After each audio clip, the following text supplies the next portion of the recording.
Hey everybody in the VC, it's Matt with Otis, and hope everybody's having a good Sunday night. And I wanted to do an entry into Rockboy680's video contest, which he asks people to name their favorite solo album by each of the four Beatles. So we will get started with George. My choice for George is no big surprise. It's the cliche, which I think you're going to see a lot of these Rock Boy.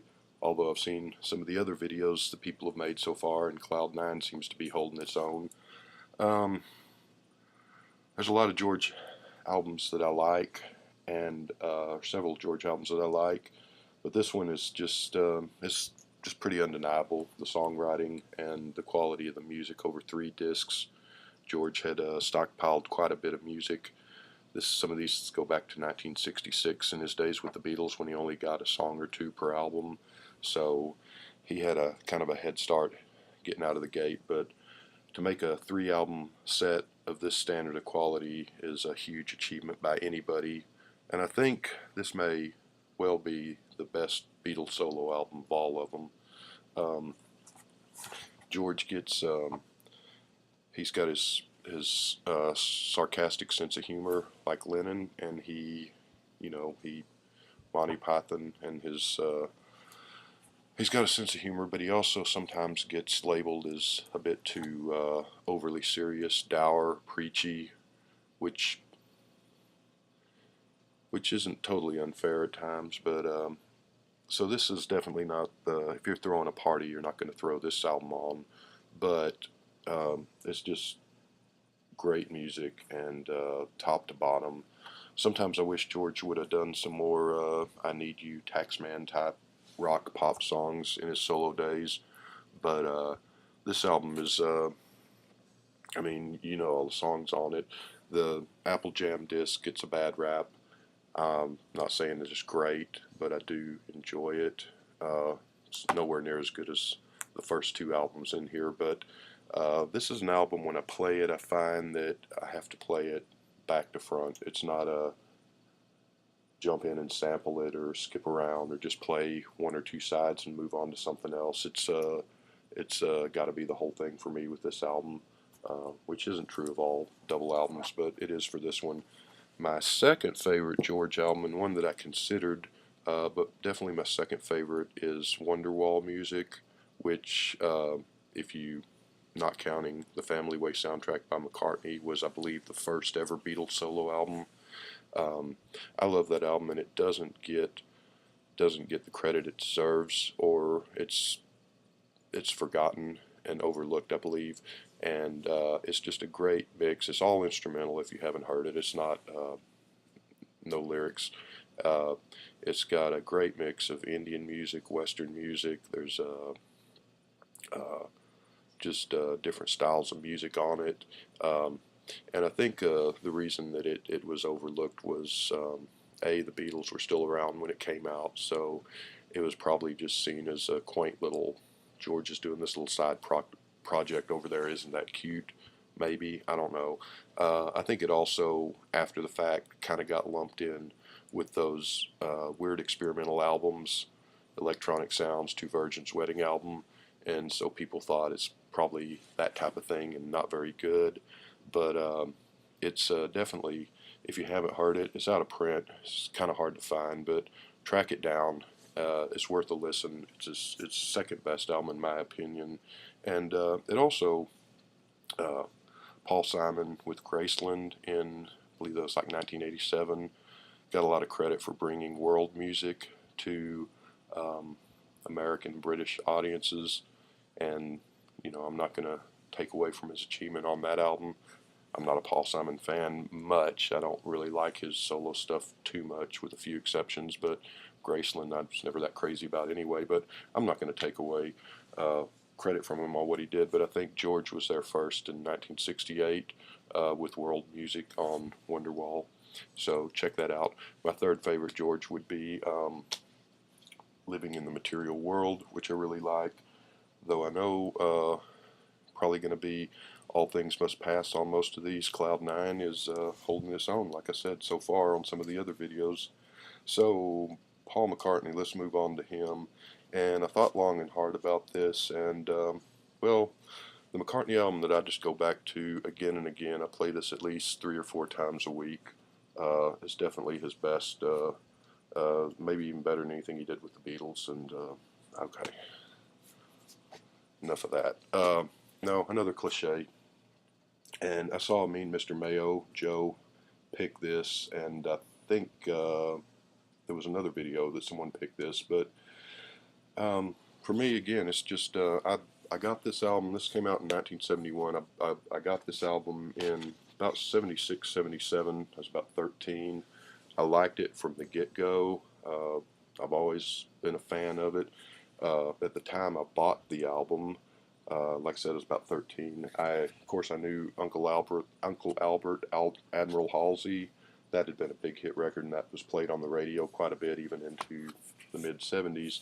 Wasn't familiar with the other songs, but I got it and I really liked it. And the funny thing, and Joe referenced this in his video, was if you go back and you look at the Beatle books of the 70s, growing up with the Beatles and Beatles Forever and Beatles an Illustrated Record, if you go look at the contemporary reviews of Rolling Stone and Cream Magazine, this album got roundly trashed and was, I think it sold, it was a hit, and Uncle Albert went to #1, and this, I believe, went to #1. So it sold, but it was trashed by the critics, and a lot of people probably didn't like it much either. Its reputation shot up considerably in the probably early 80s, late 70s, early 80s. And I think the reason why, I've got a theory on that, is that at this point, this was 71, so the Beatles had just broken up, really 69, but the year before, 70, with Let It Be. So I think that people were still expecting, at least from John and Paul, Beatle quality albums, that John and Paul were going to, on a solo basis, be cranking out albums on par with Rubber Soul, Revolver, Pepper, so forth and so on. They never did. They made some albums that came, or records, they made some songs that came close at times. They never did match that Beatles standard. And that's, I'll say, there are Beatles solo albums that I love that I would rate on a scale of 1 to 10 as 8, 9, or 10, but all 10s are not the same. So there's no Beatles solo album that I would say matches any of the Beatles albums. But other groups can't either, so it's not, But, so yeah, I think people were still expecting Sergeant Pepper Part 2 at this point in the game. Later on, towards the late 70s, early 80s, people were no longer expecting that from the solo Beatles. So, and the other thing being that with rock and roll from 67 on, at that point, was very, mature and grown up and serious, and it was an art form, and you were supposed to be tackling the heavy major subjects with, Sergeant Pepper and Tommy having led the way. And then by 70, 71, which, in one way it was the heyday of bubblegum music, but Partridge Family and things like that, but in the other it was also the heyday of Led Zeppelin and Black Sabbath and heavy metal and the singer-songwriters who were very serious and most of them very boring in my opinion, but I digress. And prog rock with the live concerts where the guy's got 200 drums on his set, and there's guys here with 40 keyboards around them, and these albums where you have a song that takes up the entire side of the album, and so forth and so on. And so Ram, well, McCartney, the first album, which is pretty good too. I like it. I like it a lot. Kind of like little home demos, lo-fi, which wasn't really even a musical term back in 1970, but nonetheless. So that must have seemed pretty dinky to people then that were expecting, like I said, Abbey Road, Sergeant Pepper Part 2, and then when you look at the other music around at the time, the serious rock and roll and the concept albums and the prog rock and the heavy metal, and the same with this, which is just little pop songs. and I don't mean that in a bad way, I mean it in a good way, but in 1971 this was probably very much out of the current mainstream, what was popular at the time. So I think what rehabilitated Ram in people's eyes is by the mid 70s, 76, 77 or so, along comes punk rock and new wave, and kind of a reaction to what rock had become, that stead, self-serious, dinosaur, boring in a lot of respects. Not that there wasn't great music in the early and mid 70s, but sort of a return to three chords and the truth, the 45, the hit song, the 2 minute and 45 song instead of the 18-minute song, 18-minute epic of various movements or whatever. And so Ram sort of looks good in that respect. So anyway, that's my thought on why it was not initially, well, it was trashed initially and has since become rather esteemed. And I don't know that Paul McCartney, I don't know him, so who knows, but I don't know that he understands how well that album is loved now, because I think he may just have in his mind that it was trashed when it came out and think that it's, because he doesn't, I don't know of his latest tour, but I mean, he doesn't play songs from that very often. I saw him twice in concert and he didn't play anything, but he did play things from, Band on the Run and so forth. Anyway, my other favorite McCartney albums, my second favorite, Back to the Egg. Third would be McCartney 2. Band on the Run, which I imagine a lot of people are going to pick. I don't hate it, but I don't reach for it very often. Every once in a while I'm in the mood for it, but to me, Band on the Run, because his early albums got such a critical lambasting, I think he purposely went out of his way to craft a hit album that would please the critics and the fans and the people that were expecting the Beatles Part 2. And in doing so, he made something that's a little too 70s arena rock and slick for my taste. Having said that, I like the album. I just don't love it. And if I were to rate Paul McCartney albums, there would be 5 to 10 that I would rate above Band on the Run.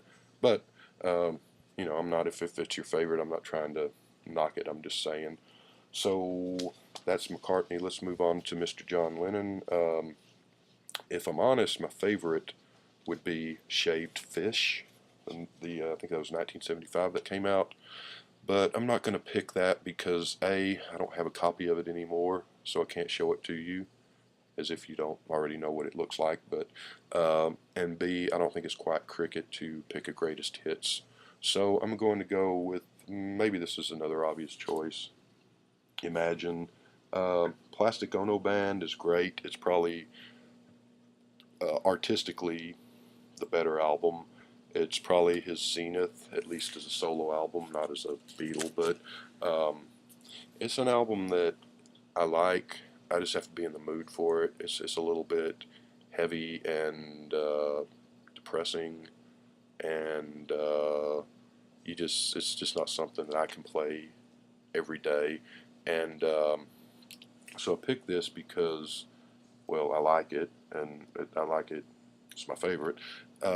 But I like the other Lennon albums. They all have their highlights: Walls and Bridges, Double Fantasy, Mind Games. But I think song for song, this is his best. And with the others have some high moments, and they have some stuff that's just okay. And frankly, they have some stuff that's pretty crap on them. This one, really, song for song, there's nothing on here that I don't like. Not crazy about I Don't Want to Be a Soldier, but I don't hate it. And I leave it on and listen through it. But everything else on here I really like, and I think some of his best singing as a solo artist. And so that's the one for me. Even though I like his other things, I even like Sometime in New York City, which I used to think was awful, but I played it again a few years ago and thought, hey, this isn't, well, it is not very good, but I like it now for some reason. So that leaves, oh, hold on, are we supposed to do our favorite Pete Best? Because I'm going to have to, I don't know, I'll have to get back with you if that's the case. Just let me know, and I'll track down my favorite Pete album. But Ringo, I have used to have several Ringo albums. Now I only have two. I have Rhoda Gravure, and I have the one I'm going to choose. I think the one that's going to win, obviously, is not the one I'm going to choose, which would be the Ringo album from 1973. I don't have that anymore. I haven't had that album in probably 20 years. Need to pick up a copy because I'd like to hear it again. I'm not going to choose that because, and that probably is his best, but you know, I remember photographing Your 16, of course, but it's been so long since I've heard the album that I'm not, really don't remember the rest of it too well. But my choice, and this is something I picked up about a month ago. Now, Joe, Mean Mr. Mayo, he reviews the Beatles solo albums. He's going through them one by one on his channel. Check that out. It's worth a look at. Very interesting and informative videos. He reviewed this, what was it, about a month or so ago, and he didn't hate it, but he wasn't nuts about it. This, for me, I religiously bought the Beatles solo albums up through about 1982, and then past that point I kind of stopped buying them or just pick and choose and bought some, but not all of them. That's why the McCartney albums of the past Tug of War up through Chaos and Creation, I've not really familiar with them because I just didn't buy very many of them. But there were, so I bought all of them up through 82 with a few exceptions. I never got Red Rose Speedway. I got that finally a couple of years ago. I don't really like that one. I never got Dark Horse. Still don't have a copy of that. Never got Rock and Roll by John Lennon, and maybe one or two others. And I never got this one or Buku's of Blues. And this one, the reason I never got it was because I remember seeing this in the record store when I was, 13, 14, 15, and thinking I should get around to getting it someday. But like Ram, this was, well, I don't know that it got bad reviews so much as it was just sort of dismissed, like, oh, Ringo did a album of old standards and whatever, and so it was sort of ignored, or if it was reviewed, it was not reviewed favorably. And I thought, it doesn't sound very good to me. I heard, I don't know that I ever heard the whole album, but I heard bits and pieces of it here and there, and wasn't terribly impressed by just hearing a song or two. But saw this in the record store, like I said, a month or two ago. Thought, why not? And I picked it up, and I really, really enjoy it. Maybe because I'm older now.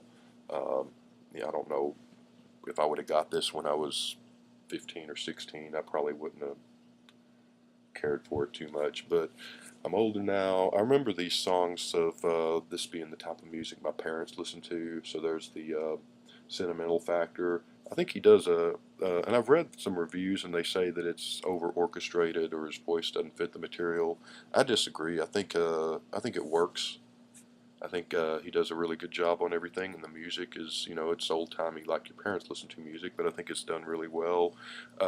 Again, Beatles being the trailblazer, because this must have seemed incredibly odd and square in 1970 for a rock and roll star to be doing this kind of music, and probably didn't make much sense to anybody at the time, but Ringo did it, and of course in subsequent years we've seen Rod Stewart, Linda Ronstadt, and several others do the old standards and the Great American Songbook albums. So but I enjoy this, and like I said, maybe if I've gotten it when I was 16 I probably wouldn't have, but having never really heard it other than just a song or two in passing through the years, I brought it home and listened to it. Wasn't really expecting to like it too much, but I quite enjoyed it, and I played it several times since I bought it a couple of months ago. I'm not going to say this is great or a 10 or rush out and buy it. I'm not going to say that it's better than the Ringo album, which I need to pick up and refamiliarize myself with. But I don't know. I like this. It's maybe it's that I'm old now, but so yeah, Ringo, Sentimental Journey, and again, I don't have any other Ringo albums. Rotogravure is okay. It's not great, and some of his recent albums get. I don't have any of those. Maybe I need to check and get them. Um, but they do play songs from that on the Little Steven's Underground Garage Station occasionally, from Ringo 2012 and Ringo was it We're Going Back to Liverpool, or Liverpool Left Me, or Liverpool Late, or whatever that was called. And they're not bad songs, but they're just sort of generic, I guess. Maybe I need to get the albums and sit down and give them a fair shake. But oh, the Christmas album that he did, I Want to Be Santa Claus. I don't have that. I want to get it. Not on vinyl. It's only on CD. But I did hear that a couple of times and thought that was pretty fun. So anyway, my 4 favorite Beatle albums and Beatle solo albums. Everybody have a good Sunday, and we'll see you later.